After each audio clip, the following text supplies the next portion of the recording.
Bismillahirrahmanirrahim. Assalamualaikum warahmatullahi wabarakatuh. Alhamdulillahirabbil alamin. Asyhadu an la ilaha illallah wa asyhadu anna Muhammadan abduhu wa rasuluh.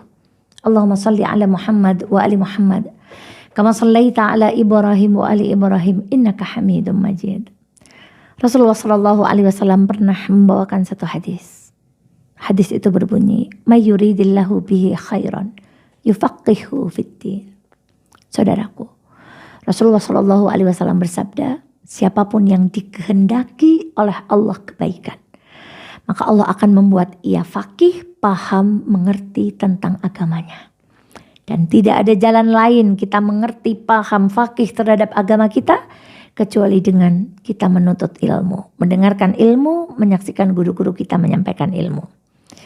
Lalu bagaimana dengan standar kita? Kita lihat ada orang yang usahanya sukses, badannya cantik, penampilannya tampan, tunggangannya hebat, tapi ia cuek terhadap ilmu agama. Itu bukan orang yang dikehendaki kebaikan oleh Allah. Namun sebaliknya, walaupun kita melihat ada orang yang sederhana, hidupnya sederhana, tunggangannya sederhana, namun ia begitu cinta kepada ilmunya Allah. Itulah ayat Allah di hadapan mata kita. Itulah orang-orang yang dikehendaki kebaikan oleh Allah Subhanahu wa Ta'ala. Jadi jangan tertipu, omset kita naik di bulan Ramadan ini, tapi grade ilmu kita, fakihan kita, kepahaman kita kepada agama kita turun. Itu tanda bahwa kita mengalami indikator keburukan. Namun sekalipun kita diuji oleh Allah dengan segala keterbatasan, tapi setiap hari pemahaman kita, ilmu kita, kefakihan kita terhadap agama kita bertambah dengan kita mendengarkan majelis ilmu, maka insya Allah semoga kita termasuk golongan orang-orang yang dikehendaki kebaikannya oleh Allah Subhanahu wa Ta'ala. Maka saudaraku, ayo kita manfaatkan pertemuan ini. Semoga apa yang akan Al-Fakir sampaikan menjadi ilmu dan menjadi amal dalam kehidupan kita. Taib, hari ini kita akan belajar dari imam besar, Imam Syafi'i dan Imam Ahmad radhiyallahu anhu. Semoga Allah memberkati kedua imam besar ini. Suatu hari Imam Syafi'i mengunjungi rumah muridnya Imam Ahmad. Dan Imam Ahmad punya seorang putri. Imam Ahmad selalu bercerita tentang kehebatan, keunggulan Imam Syafi'i gurunya. Datanglah Imam Syafi'i ke rumah Imam Ahmad.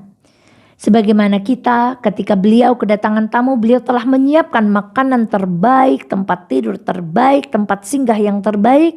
Beliau telah siapkan. Tibalah malam hari, ketika tiba waktu beliau berdua menikmati hidangan malam. Ternyata dari kejauhan putri dari Imam Ahmad melihat apa yang kedua imam ini lakukan. Dan ada pemandangan yang luar biasa. Putri Imam Ahmad ini menyaksikan Imam Syafi'i begitu lahap ketika menikmati hidangan yang mereka siapkan. Terlihat bagaimana caranya beliau menikmati semua makanan kalau bisa dihabiskan.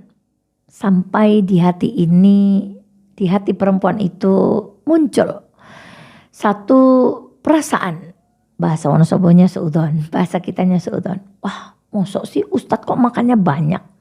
Kiai kok makannya banyak. Kiai kok pengen ngabisin makanan dan seterusnya. Terus menggelayu di dalam hatinya. Ditambah lagi ketika malam hari sang putri mencoba mengetahui apa yang dilalui Imam Syafi'i ketika malam hari. Karena ayahnya selama ini menceritakan kebesaran dan kemuliaan Imam Syafi'i, tapi ternyata putrinya tidak mendapati imam ini bangun untuk melaksanakan sholat tahajud. Menggelayut lagi di dalam hatinya. Gimana ini? Ustadz, imam, kok gak sholat tahajud? Kok gak bangun? Ditambah lagi kejadian yang ketiga. Ketika adzan subuh berkumandang, Allahu Akbar, Allahu Akbar. Putrinya Imam Ahmad melihat Imam Syafi'i mendatangi tempat sholat tanpa berwudu. Lalu muncul di dalam hatinya, gimana ini orang? Kok sholat subuh gak pakai wudu? Masya Allah. Seusai mereka melakukan aktivitas ini, sang putri mendatangi ayahnya Imam Ahmad lalu berkata, wahai ayahku, inikah Imam Syafi'i yang sering engkau ceritakan? Inikah gurumu yang kebesarannya sering engkau sampaikan kepadaku? Ada apa wahai anakku? Aku sesungguhnya melihat pemandangan yang tidak biasa. Lalu beliau bercerita, aku melihat imam itu makan begitu banyak dan begitu lahap. Yang itu semestinya tidak dilakukan oleh seorang ulama. Aku pun tidak mendapati beliau bangun malam untuk sholat tahajud atau bermunajat sepanjang malam kepada Allah Subhanahu wa Ta'ala. Dan yang lebih aneh, wahai ayahku, beliau datang sholat subuh tanpa berwudu lagi. Masya Allah. Imam Ahmad pun mendatangi gurunya lalu bertanya, wahai guruku, sesungguhnya putriku begini. Allahu Akbar. Andai engkau tidak tanya maka tidak akan aku ceritakan, kata Imam Syafi'i. Mengapa aku makan begitulah? Mengapa aku ingin menghabiskan makanan yang ada di hadapanmu? Karena aku yakin tidak ada makanan yang lebih berkah di kota ini kecuali makanan yang dimiliki Imam Ahmad bin Hanbal. Karena aku yakin tidak ada makanan yang lebih halal di kota ini kecuali makanan halal milik Imam Ahmad bin Hanbal. Karena aku tahu tidak ada makanan yang lebih berkah, yang mengolahnya itu diolah dengan doa, yang menyajikannya diujajikan dengan doa, yang mempersiapkannya disiapkan dengan doa, kecuali makanan Imam Ahmad bin Hanbal. Maka mengapa aku memakan begitu banyak dan aku mencoba menghabiskan? Karena aku berharap mendapatkan berkah dari makanan ini. Makanan orang-orang yang soleh. Kemudian yang kedua, wahai imam, aku tidak bangun sholat tahajud. Karena ketika aku merebahkan tubuhku, aku teringat pada salah satu hadis Rasulullah Sallallahu Alaihi Wasallam. Lalu aku merenungkan, aku mencoba mengeluarkan kaidah-kaidah fikih dan aku keluarkan 70 kaidah dalam satu malam dari satu hadis yang aku renungi itu. Maka aku tidak sempat untuk bangun sholat tahajud karena aku berpikir 70 kaidah ini akan bermanfaat untuk umat di kemudian hari. Lalu yang ketiga, mengapa aku datang sholat subuh tanpa berwudu? Karena aku menggunakan satu wudu di sholat isyaku. Allahu Akbar, aku belum batal, maka aku tidak berwudu. Maka aku mendatangi sholat subuh dengan wudu sholat isyaku. Masya Allah, saudaraku. Begitulah sikap dan contoh yang dicontohkan oleh para ahli ilmu. Betapa mereka sangat mengharapkan kebaikan dari ahli ilmu, dari majelis ilmu. Mereka duduk di rumahnya, mereka berharap mendapatkan keberkahan. Mereka berjumpa, mereka bersalaman, mereka bermuamalah. Mereka saling memberi hadiah. Kenapa? Karena mereka tahu bahwa ada keberkahan yang Allah titipkan lewat para ahli ilmu. Yang mestinya kita bisa mendapatkannya dengan kita memuliakan ahli ilmu. Maka saudaraku, Masya Allah, ini pelajaran yang luar biasa. Lalu yang kedua apa? Kembali kita belajar. Di pertemuan-pertemuan lalu kita sudah belajar bahwa perkara yang bermanfaat untuk orang lain itu sangat dicintai oleh Allah ketimbang perkara yang manfaatnya hanya untuk diri sendiri. Beliau membuat 70 kaidah fikih yang bisa kita nikmati sampai hari ini. Tapi kalau beliau bangun tahajud, beliau hanya akan mendapatkan pahala untuk beliau sendiri. Maka saudaraku, yuk Ramadan ini kita berusaha menjadi orang yang paling bermanfaat.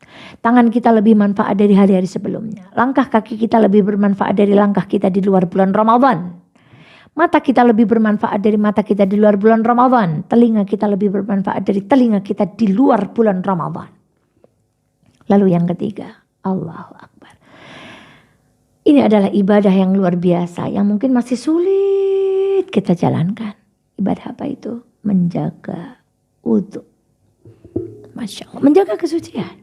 Bayangkan, beliau menjaga kesucian beliau dari isya sampai subuh dan beliau tidak batal. Maka mari, Ramadan ini kita latih. Dari subuh ke duhur kita jaga kesucian kita. Dari duhur ke asar kita jaga kesucian kita. Dan ada poin penting dalam kisah ini, Bapak Ibu. Jangan suudzon. Jangan buru-buru menyimpulkan dari penglihatan pertama kita. Jangan hanya andalkan mata yang melihat, tapi kita belum bertanya kepada telinga yang mendengar. Jangan andalkan telinga kita yang mendengar saat kita mengandalkan informasi, tapi kita belum melihat secara langsung. Kalau datang seorang munafik membawa berita, maka cek, recheck, dan cross check. Tabayun, tanyakan. Inilah pelajaran yang luar biasa. Allahu Akbar. Ada banyak alasan yang orang lain miliki di balik setiap tingkah laku yang mereka lakukan. Maka muslim yang baik, orang yang berpuasa yang baik, orang yang saumnya punya indikasi sukses adalah orang yang puasa lalu hatinya mampu menahan hatinya dari sikap suudzon, dari menyangka prasangka yang buruk. Inna ba'dadhanni ismun. Sesungguhnya sebagian besar daripada dhan atau suudzon atau prasangka itu adalah dosa dan keburukan. Maka saudaraku, setiap detik di bulan Ramadan ini, mari kita jadikan untuk kita berlatih hati kita selalu husnudzon kepada orang lain. Kok dia nggak terawih ya? Kan dia perempuan, jadi nggak harus ke masjid. Kok dia nggak kelihatan jamaah ya? Kan dia perempuan, sholatnya bisa di rumah. Kok bapak itu nggak ke masjid ya? Oh mungkin sakit gigi. Kok bapak itu lambat ke masjid ya? Oh mungkin tadi anaknya rewel. Kok ibu itu nggak puasa ya? Oh mungkin sedang haid. Kok bapak itu nggak puasa ya? Oh mungkin sedang sakit. Berikanlah 1000 alasan untuk mendapatkan kebaikan dari saudara kita. Semoga ada manfaatnya. Sampai bertemu lagi di pertemuan berikutnya. Assalamualaikum warahmatullahi wabarakatuh.